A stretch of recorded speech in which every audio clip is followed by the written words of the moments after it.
여러분 안녕하십니까? 경제현장 오늘 시작합니다. 코로나19 신규 확진자가 10일 0시 기준 1987명을 기록했습니다. 하루 만에 2,000명 아래로 내려왔지만 역대 두 번째로 많은 규모입니다. 방역당국은 더 강력한 방역 조치를 검토하고 있는데요. 일각에서 제기되는 치명률 중심의 방역체계 전환을 놓고 논란이 거세지고 있죠. 4차 대유행을 잡을 수 있는 좀 더 효과적인 방역 대책은 무엇인지, 경제적 피해를 최소화할 방안은 무엇이 없는지 살펴보겠습니다. 유튜브 실시간 댓글 의견 주시면 토론에 적극 반영하겠습니다. 경제현장 오늘입니다.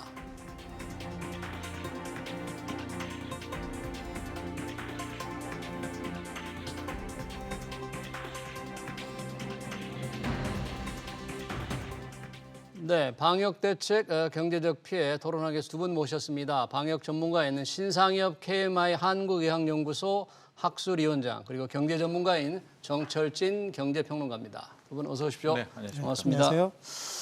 네, 신상엽 위원장님, 코로나19 신규 확진자 1,987명, 하루 만에 2,000명 아래로 내려왔지만 역대 지금 두 번째로 많은 규모인데, 이 사회적 거리두기 강력한 4단계 사실상 실효를 거두지 못하는 겁니까? 지금 상황이 어떻게 전개되고 있습니까? 결국은 이제 그 유행이 확산될지 통제될지는 이제 힘싸움이거든요. 그러니까 이제 유행이 지금 이제 확산되는 요소가 어찌 보면 이제 전파력이 이전보다 2배 정도 강한 이제 델타 변이 바이러스가 유행하는 거라 그러면, 그런 유행을 통제하는 요소는 이제 방역 당국의 노력, 그다음 백신 접종, 그다음 사회적 거리두기 이 세 가지가 있을 수 있거든요. 근데 이 델타 변이 바이러스는 지금 변하지 않고 우세종이 돼가고 있는 상황에서, 그럼 지금 앞에 이제 그 방역 당국의 노력은 사실 그 지역사회에 워낙에 소리 없는 전파들이 많고, 이렇게 2,000명대 확진자가 나오게 되면 제대로 된 역학조사를 하기가 실제적으로 좀 어렵습니다. 그래서 이제 크게 기대하기가 어렵고, 그다음에 백신 접종 역시도 이렇게 아주 빠른 속도로 진행하기는 어렵고, 그러면 결국은 사회적 거리두기로 이 이제 유행을 통제를 해야 될 수밖에는 없는데, 그럼 이 사회적 거리두기가 얼만큼 잘 지켜지는지를 이제 간접적이지만 굉장히 효과적으로 반영하는 지표가 이제 이동량 변화입니다. 어떻습니까, 이동량? 근데 지금 이동량 변화 같은 경우는 이제 방역 당국에서는 이제 주로 발표하는 게 이제 수도권 비수도권 나눠 가지고 이제 이동통신 이제 통해 가지고 이동량을 확인을 하는데, 실제적으로 방역 전문가들이 많이 보는 게 이제 구글 이동량 분석이 있습니다. 구글 이동량. 네, 그러면 이제 이런 식으로 이제 소매점 및 여가시설, 공원, 직장, 시내버스 정류장 이런 식으로 해서 그런 지역마다의 이제 이동량을 보게 되는데, 이제 과거의 1, 2, 3차 유행 때를 보면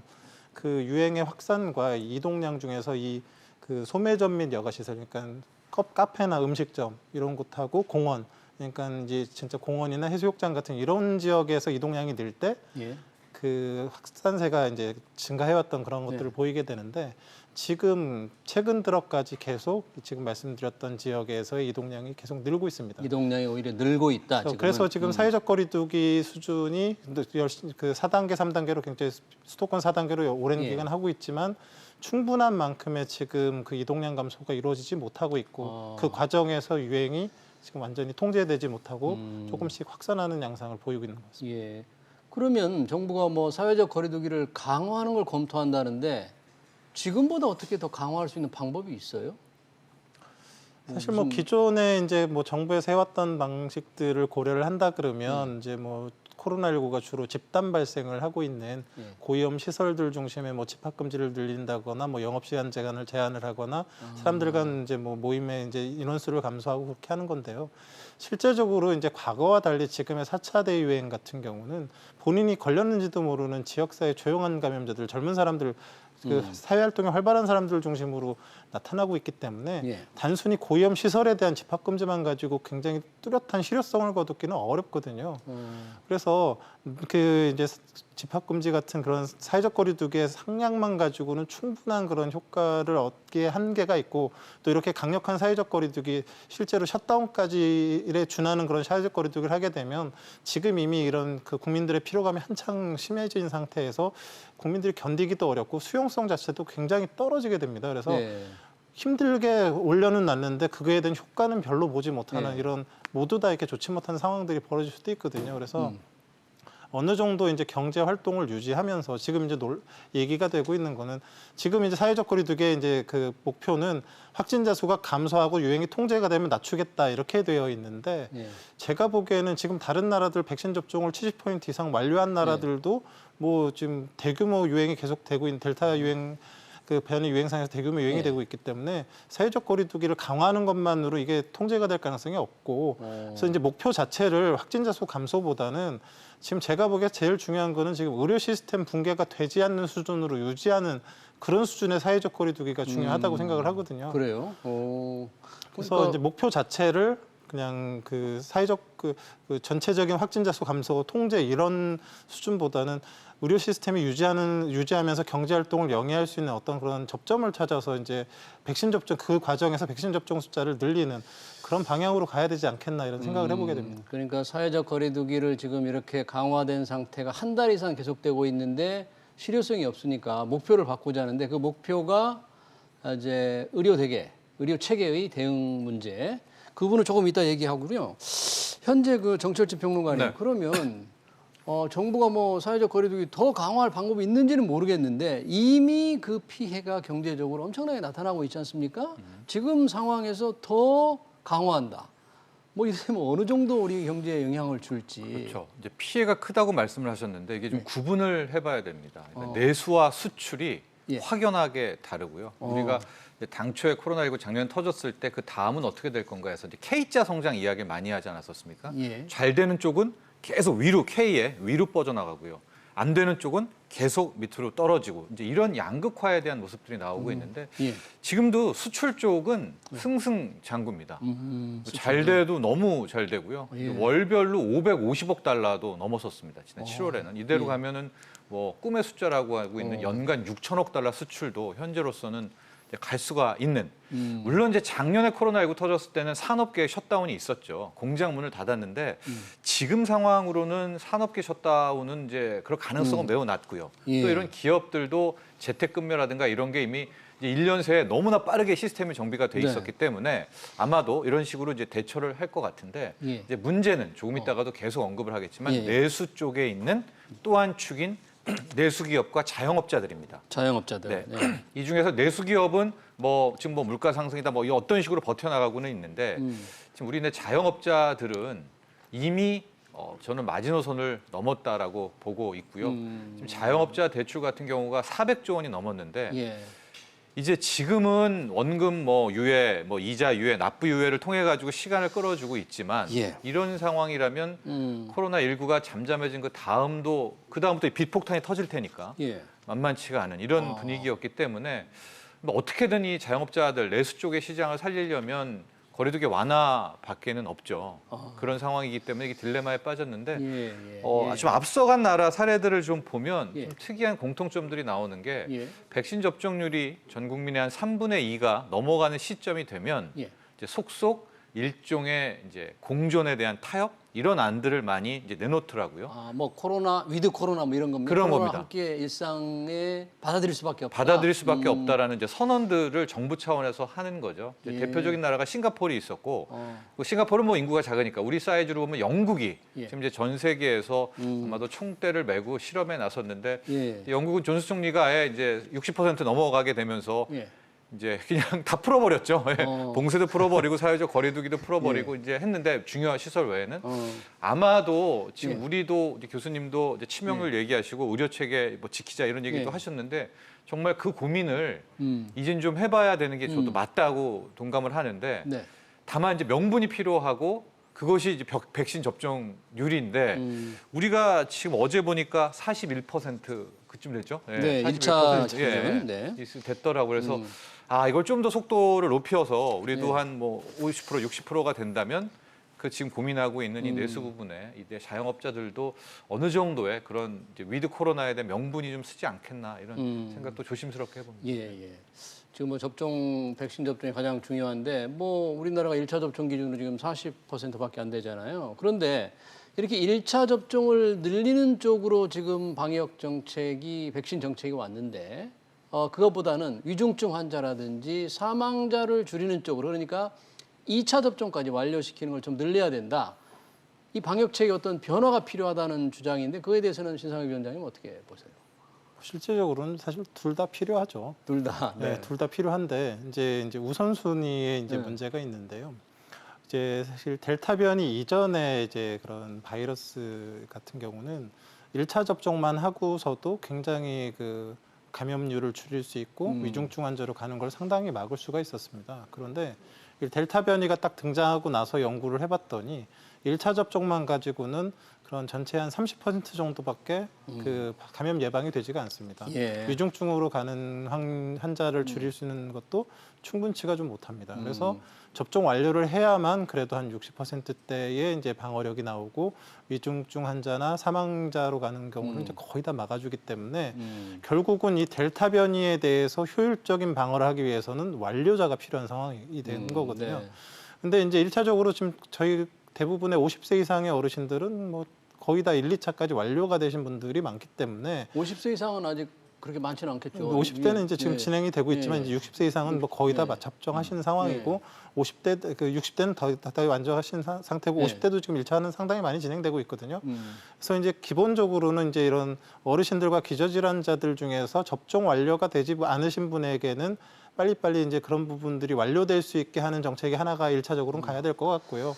2차적으로 이제 기존에 이제 그런 국민들에게 진행되는 1차 접종은 1차 접종을 일단 한 번이라도 맞아놓는 게 안 맞는 것보단 그래도 뭐 3분의 1이라도 이제 방어력이 생기기 때문에 네. 또 이제 그 2차는 1차를 맞지 않고는 또 완료를 하지 못하는 거고 당연히 그러니까 그러네요. 1차 접종은 1차 접종대로 늘리지만 혹시라도 누락돼 있는 접종 완료자 맞을 수 있는데 못 맞으신 분들을 빨리 늘려가는 게 좀 필요하다고 볼 수 있겠습니다.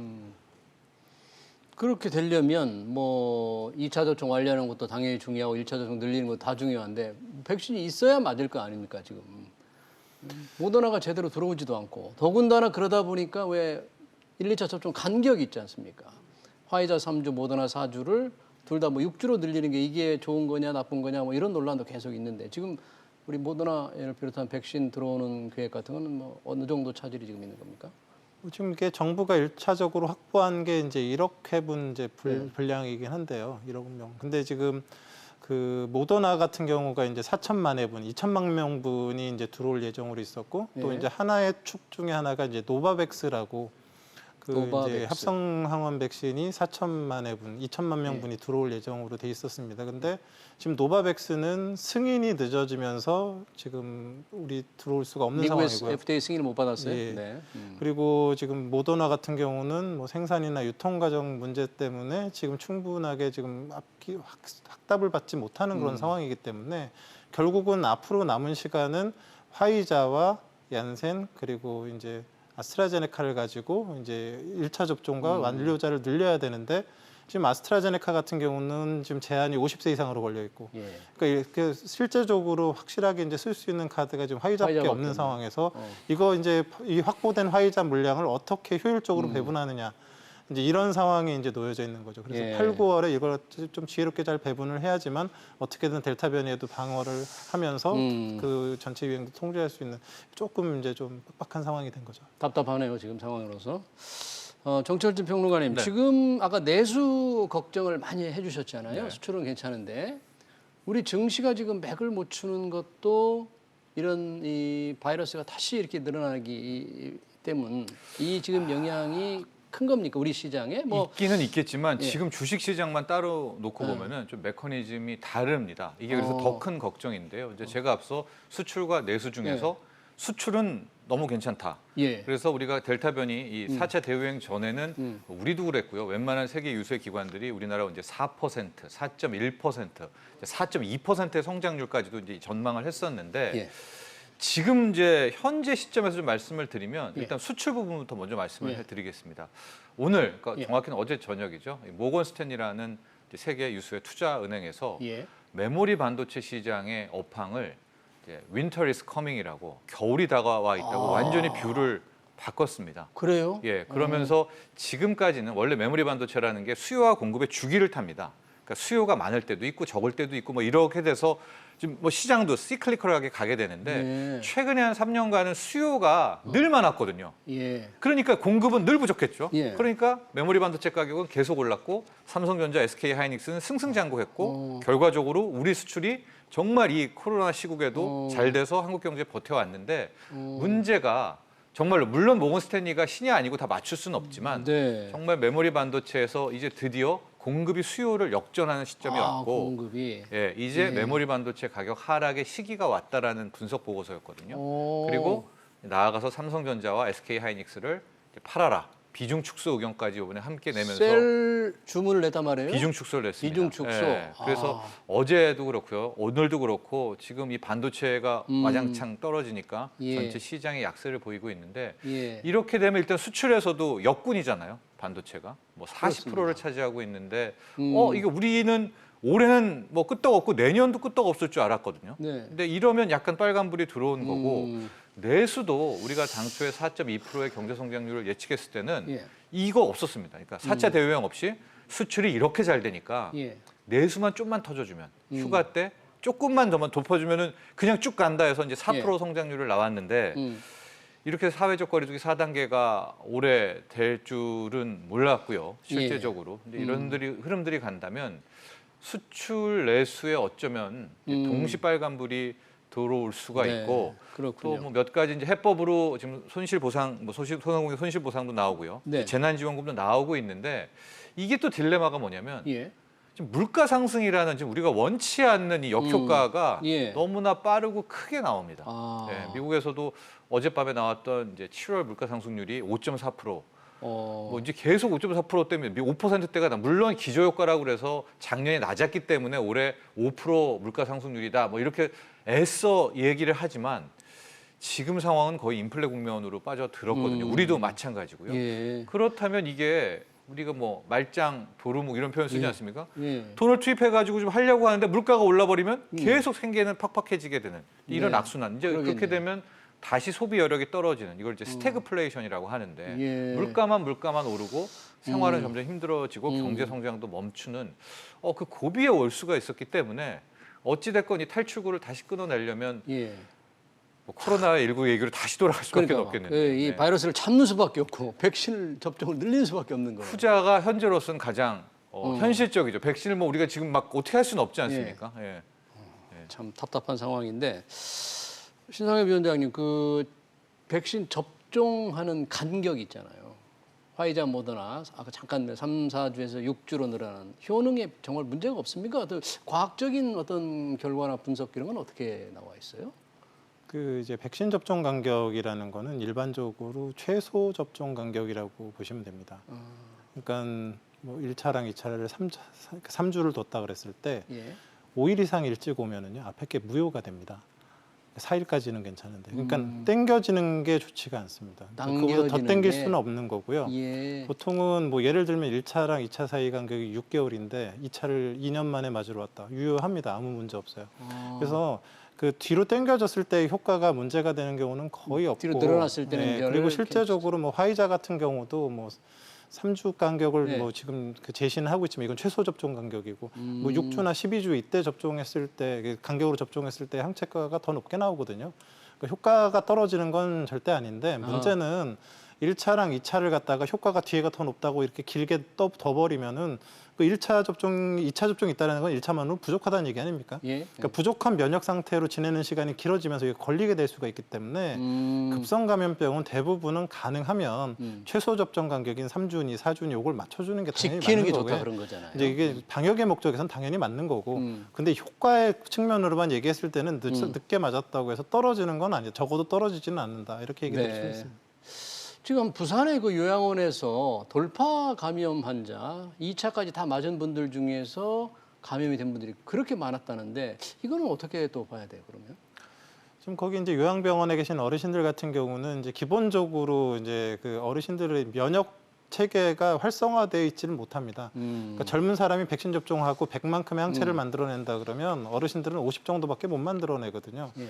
그리고 그 항체라는 게 시간이 지나면 약화가 되고, 그러니까 이제 접종을 완료는 했지만 이미 좀 일찍 맞으신 분들이 거기 많기 때문에 어느 정도 항체 효과가 떨어지게 됐을 때 이제 새로운 변이종이 들어오게 되면 가뜩이나 기존의 바이러스가 들어왔을 때도 방어력이 좀 아슬아슬한데 예. 그걸 갖다 회피할 수 있는 그 기존의 항체를 회피할 수 있는 그런 바이러스가 들어오게 됐을 때 돌파 감염은 언제든 일어날 수는 있고요. 근데 다만 연구를 해봤더니 아직까지는 기존에 백신 접종하신 그런 어르신들이라고 해도 백신 접종을 완료하신 분들은 중증이나 사망으로 가는 경우는 거의 없습니다. 아, 돌파 감염이 되더라도 예. 중증으로 가는 경우는 없다. 그렇기 때문에 이제 접종을 완료하는 건 중요한데 이분들이 또 어떻게 얼마나 더 약해질지 모르기 때문에 결국은 부스터샷이라는 추가 백신 접종을 해서 다시 면역을 강화시켜 놓는 것이 이제 필요하겠다라는 게 지금 이제 또 하나의 이제 이슈가 되는 거죠. 그럼 우리나라도 부스터샷 이 접종이 완료된 분 중에 3차로 맞는 문제도 우리도 지금 진지하게 검토를 해야 된다 그런 얘기인가요? 그렇죠. 아니 1차 접종도 아직 뭐 고작해야 40%밖에 안 됐는데 또 부스터샷까지 해야 되는 백신이 어디 있어야죠. 이제 이게 우선순위를 따져봤을 네. 때 정말로 지금 고령층에 미리 맞으신 분들에게서 특히 집단 생활을 하시는 이제 병원이나 이런 곳에 계신 분들이 문제가 된다 그러면 예. 사실 1차 접종보다 부스터샷을 먼저 드려야 될 수도 있는 상황이거든요. 이분들이 정말 위험에 빠진다 그러면 그래서 그런 부분들을 이제 방역 당국에서 이제 우선순위를 좀 정해야 될 것 같습니다.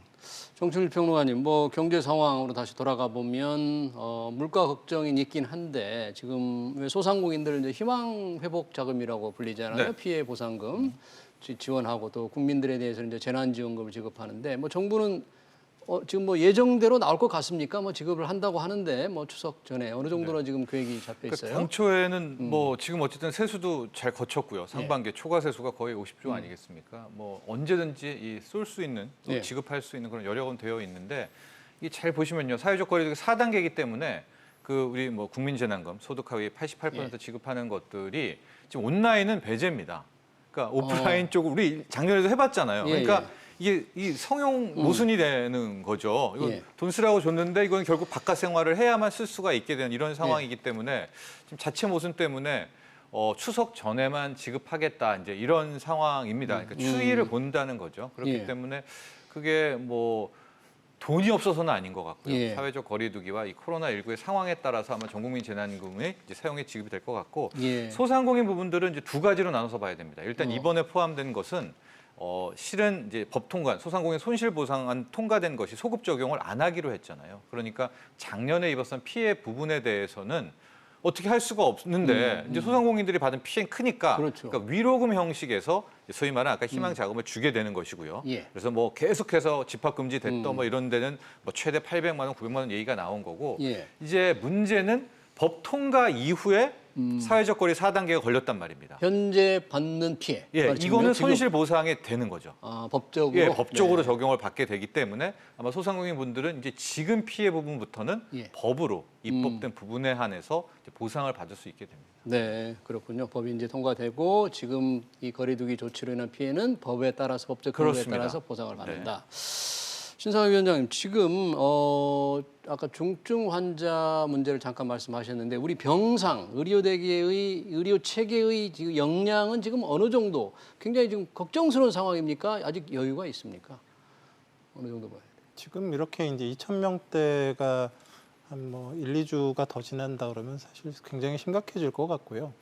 이미 이제 3차 대유행 그때 당시 이제 백신 접종이 되질 않았기 때문에 어르신들 중심으로 이제 중증 환자가 굉장히 많이 생겼었거든요. 예. 그때 이제 가장 피크 시로 이제 의료 시스템 부하가 걸렸을 때보다 지금이 좀 더 심한 정도로 지금 일선에서는 느끼는 것 같습니다. 실제로 에크모라고 해서 인공 심폐소생기, 그러니까 심장이랑 폐가 다 이제 제대로 기능을 못할 때 이제 사용하게 되는 진짜 예. 가장 어찌 보면 이제 그 중요한 그런 기구가 우리나라에 한 100여 대가 좀 넘게 있습니다. 네. 그런데 그게 지금 50대 이상이 이미 코로나19 환자가 사용을 하고 있거든요. 50대 이상이. 그러니까 이제 정말로 이제 중증 환자가 생겼을 때 이제 그런 중요한 의료기구들이 이제 충분치 않다 그러면 적절한 치료를 받지 못해서 이제 돌아가실 수 있는 분들이 생길 수도 있는데 이제 그런 상황들이 벌어지지 않기 위해서는 일차적으로는 확진자 수 규모가 줄어야 되는데 네. 이제 그런 부분들이 지금 줄지 않고 계속 느는 상황에서 의료 시스템 부하가 생각보다는 좀 심각한 것 같습니다. 그러니까 의료 시스템 부하를 막을 수 있는 그거에 아까 목표를 바꿔야 된다는 게 그 부분에 더 신경을 써야 된다 그런 얘기예요?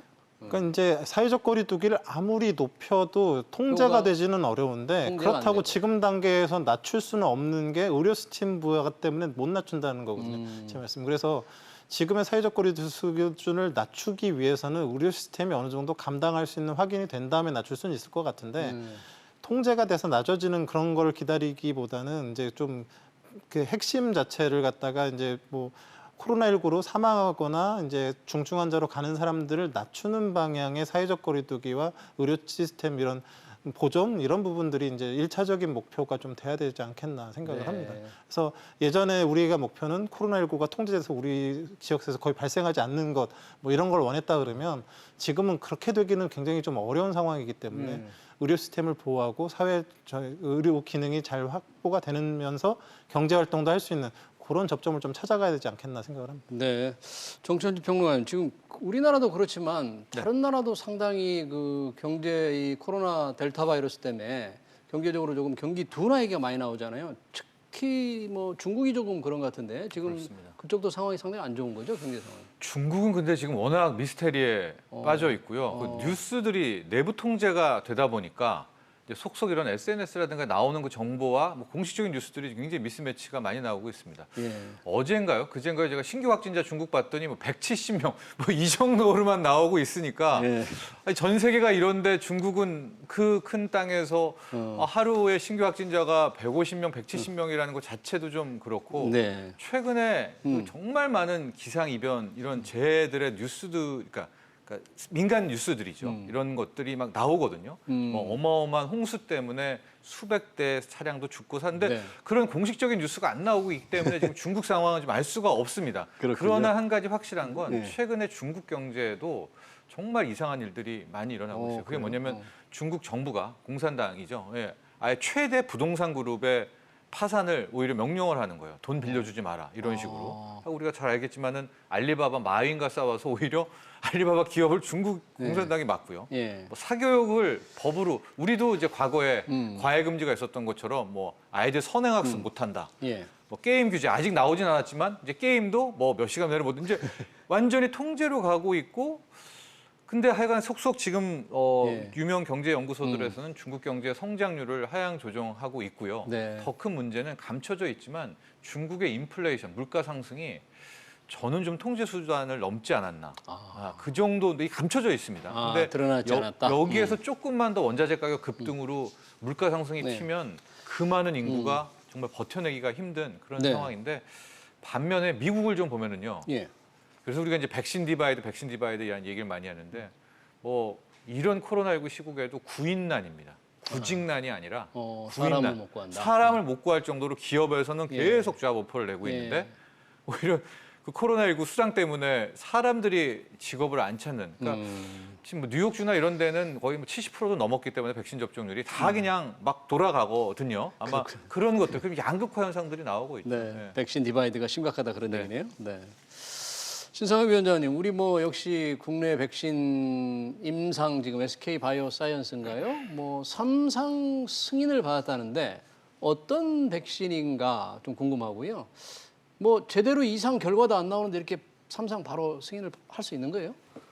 어떤 백신이에요, 우선? 일단은 지금 뭐 그 SK 바이오사이언스에서 지금 개발하고 있는 백신은 이제 그 합성항원 이제 단백질 백신입니다. 지금 이제 아직 승인이 나고 있지 않은 그 노바백스와 같은 이제 종류의 백신이라고 보시면 되고요. 승인 안 난 노바백스 같은 네, 거다. 이제 백신 플랫폼이 이제 4개가 있는데 mRNA, 전달체, 이제 합성항원, 이제 사백신 그 중에 이제 하나의 플랫폼입니다. 근데 여러모로 이제 유용한 부분들이 이제 실온 보관이 가능하고 백신 접종의 이제 안정성들이 이미 다른 백신들이 개발돼서 확인이 됐었기 때문에 때문에 이제 굉장히 좋은 플랫폼이고요. 그래서 이제 개발이 된다라고 했을 때는 이제 단독으로도 사용 가능하고 이제 부스터샷이나 아니면 교차 접종에도 굉장히 유용하게 사용될 수 있을 거라고 생각을 들고 있고요. 그리고 임상 시험을 할 때 1차를 통해 가지고 이제 적정 용량이나 안전성 확인한 이후에는 2, 3차는 이제 같이 진행하는 경우도 많고요. 지금 같은 경우는 이제 2차가 진행되는 상황에서 1차에 충분한 좋은 효과를 확인한 다음에는 2차와 3차가 그렇게 차이가 많이 나지는 않거든요. 그런 거예요? 그 검사 그 시험 양상이 그래서 같이 하게 됐고 근데 그 가능하면 이제 유효성을 검사할 수 있는 그런 일반인 대상으로 이제 그 3만 명, 4만 명 이런 이제 그런 3차 삼상 임상 시험을 하는 게 가장 좋은데 지금 현실적으로 그런 이제 그런 실험자들을 확보할 수가 없기 때문에 지금 다른 백신과의 이제 그 면역원성이나 이제 그런 항체 형성 능력들을 보는 그런 비교 임상을 하도록 이제 지금 승인이 난 거고요. 이제 그게 가능하면 이제 같은 플랫폼 이제 노바백스가 승인이 났다면 노바백스랑 했으면 좋았을 뻔했는데 그게 안 돼서 지금 아스트라제네카와의 이제 비교 임상이 이제 진행이 될 예정으로 있습니다. 실험 대상자도 굉장히 적다면서요, 우리는 지금. 한 10분의 1 정도 됩니다. 한 10분의 1 밖에 4천 명 안 돼요. 정도를 대상으로 하게 되고요. 그래서 그걸 통해 가지고 이제 그 실험 대상자 3대 그 아스트라제네카 1을 해가지고 뭐 면역원성이나 안전성, 뭐 유효성 이런 부분들을 하여튼 최대한 이제 평가를 하게 됩니다. 네. 백신 뭐 자주권, 백신 독립의 가능성이 있는지는 언제쯤 알 수 있는 거예요, 그럼? 네. 글쎄 이게 이제 뭐 3차 삼상 임상 시험이 잘 끝난다고 해도 이제 아마 그게 실전에 이제 사용될 수 있으려 그러면 한 내년 상반기는 빨라도 상반기쯤 될 것 같습니다. 빨라야 내년 상반기. 평론가님 마지막으로 네. 다른 백신 회사들 바이오사이언스 그래서 주가가 좀 많이 올랐잖아요. 뭐 주가 동향은 어떻습니까? 백신 개발하시는 뭐 좀 가장 앞서가고 있는 것이 역시 SK 바이오사이언스고요. 최근 3개월간 주가 거의 90% 우리가 뭐 한 더블 하죠. 한 배가 뭐 올랐고요. 이 밖에 이제 다른 곳들도 참 항상 주식 시장이 냉혹한데 이 코로나19 4단계 되고 막 정말 한켠에서는 자영업자분들은 힘들어하고 막 그런데 이제 바이오 관련주들은 또 승승장구를 일시적으로 시세가 좀 나왔습니다. 백신주뿐만이 아니라 치료제까지 함께 나왔는데 일단 전 좀 주목하는 게 오늘 새벽에 보면 이제 모더나라든가 파이자들이 좀 큰 폭으로 조정을 받고 그런 모습들을 보였어요. 아, 그렇다라는 것은 시장이 좀 앞서간다는 걸, 시장이 예. 좀 모든 걸 앞서간다라고 한다면 실제로 뭐 제 바람입니다만 이 코로나19 델타 변이 플러스 여기에도 뭔가 어떤 좀 뭐 신호가 왔으니까 뭐 모든 파이자주가 급락했을 거 아니겠습니까? 그래요? 제발 그러기를 좀 기대를 해봅니다. 뭔가 조금 신호가 진짜 제대로 반영이 됐길 기대해 봅니다. 네, 그래서 백신주가 빠졌다. 이게 잡히니까 예, 이런 좀 그렇게 그런 희망도 희망을 가져봅니다. 가져보면서 네. 저희 토론을 마쳐야 될 것 같습니다. 네, 지금까지 신상엽 KMI 한국의학연구소 학술위원장 그리고 정철진 경제평론가였습니다. 두 분 고맙습니다. 고맙습니다. 네.